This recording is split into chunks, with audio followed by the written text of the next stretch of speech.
छत्तीसगढ़ राज्य विशेष पिछड़ी जनजाति एवं आदिवासी बाहुल्य राज्य के नाम से जाना जाता है, जहां अबूझमड़िया, बिरहो, कमार, पंडो, बैगा यह विशेष पिछड़ी जनजाति की सूची में आते हैं, जिनको मूलधारा से जोड़ने के लिए केंद्र सरकार से लेकर राज्य सरकार तक तमाम योजनाएं तो लाती है, मगर धरातल पर इन योजनाओं का क्रियान्वयन न होने से यह जनजातियां मूल अधिकारियों से आज भी वंचित हैं। शासन की इन योजनाओं से अब तक सिर्फ अधिकारी ही लाल पीले होते नजर आते हैं, मगर यह पिछड़ी जनजाति मूलधारों से जुड़ना तो दूर, यह मूलधारों से ही भटक गई है।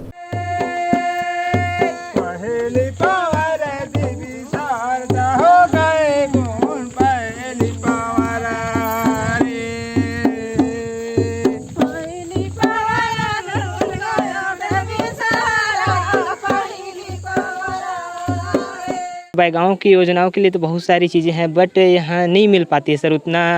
जिले के अधिकारी सर कभी कभी आते हैं, वोट के दौरान आते हैं सर, वोट मांगने के लिए। अल्टीमेटली देखा जाए तो नौकरी हम लोग को नहीं मिल पाती है। हम बात कर रहे हैं छत्तीसगढ़ के 28वें जिले गौरेला पेंड्रा मरवाही की, जो मूलतः आदिवासी बाहुल्य जिला है, जहां बैगाओं की आबादी भी काफ़ी संख्या में है।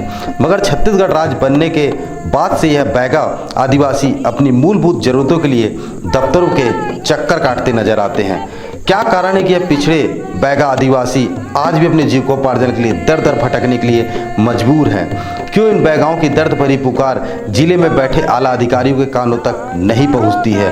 बैगा जनजाति राष्ट्रपति के दत्तक पुत्र हैं, मगर इनके हक और अधिकार के नाम पर आज अधिकारी ही लाभ उठा रहे हैं। यह खोखली योजनाएं भी भ्रष्टाचार की भेंट चढ़ चुकी हैं, चूंकि इनकी मॉनिटरिंग नहीं होती है। आपको बता दें कि गौरेला पेंड्रा मरवाही जिले में बैगाओं की आबादी काफ़ी संख्या में है, जो केवची, आमाडो, देवरगांव, धनौली, सालेघोरी, डाही डबरा, अंधियारखोर, गोरखपुर, पंडरीपानी, पीपरकुटी, ठाड़पथरा एवं पकरिया क्षेत्र में पाए जाते हैं।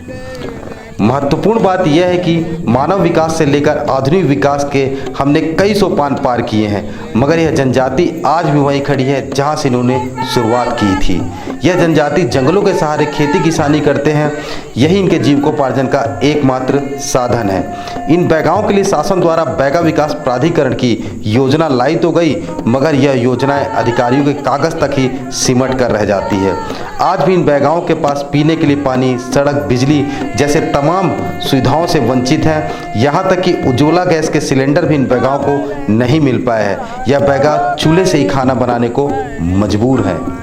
चूल्हा में खाना बनाता, सिलेंडर नहीं मिले तुमन मन ला? नहीं मिली से अभी। काबर नहीं मिले? अब पता नहीं, सास ने नहीं दई से तब कैसे न करी था। तो चूल्हे में खाना बनाता? हाँ, चूल्हे में बनाता, लकड़ी ले आनता, जंगल जाती भाई ऐसा। हाँ।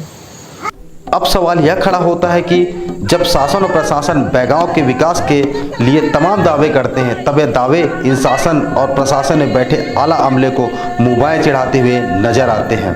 क्या कारण है कि इन बैगाओं की सुध लेने वाला कोई नहीं है? जाति प्रमाण पत्र से लेकर शिक्षा के लिए इन बैगाओं को बीहड़ जंगलों को पार करके कई किलोमीटर तक का सफर तय करके जाना पड़ता है, चूंकि यह जंगली क्षेत्र है जहां वन्य प्रजातियों का भी खतरा बना रहता है। इसके बाद यह जंगलों को पार करके शिक्षा के लिए शहर आते हैं, और विडंबना कहिए कि जंगलों का घटाटोप अंधकार तमाम कोशिशों के बाद भी इनके हौसले को रोक ही लेता है और यह शिक्षा से वंचित हो जाते हैं।